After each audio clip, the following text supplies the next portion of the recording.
What I'm going to say is going to be controversial, and many may claim that my words are counter-revolutionary. Nonetheless, they are important and true, regardless of what others may say. Place yourself in the shoes of some of our comrades for a second. Trans comrades, gay comrades, Hispanic comrades, Muslim comrades, Jewish comrades, and any other comrades who are also common targets for abuse and assault, and often become oppressed by governments.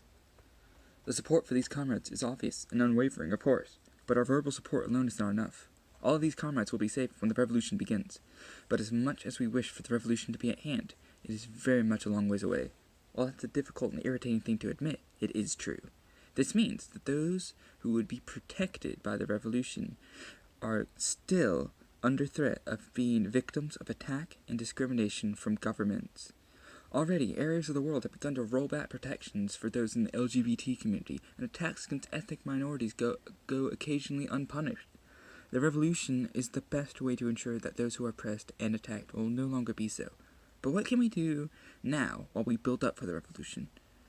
As much as we may not like it, we must do what we can to prevent those who wish to enact laws for the express purpose of discrimination from ever reaching office. There's only one way to really prevent this, and that is to, unfortunately, vote. It is not something that many people would want to hear, but it is the truth. If we claim to care about our comrades, we must do what we can to prevent those who wish them harm from getting into that position. I'm not saying go vote for the Democrats. I'm not a member of the CPUSA, of course. But what I am saying is vote in elections to reduce the potential harm that may be done. We cannot hope to grow and expand our movement by alienating those who would benefit most from the revolution. And by not helping in their protection, we are doing just that. I'm not advocating reformism, I'm advocating against disenfranchising those who benefit the most from the revolution. Ignoring the effects elections have for minorities is ignorance. We must either put candidates out there to garner support for our movement, or do damage control to protect those who may be harmed.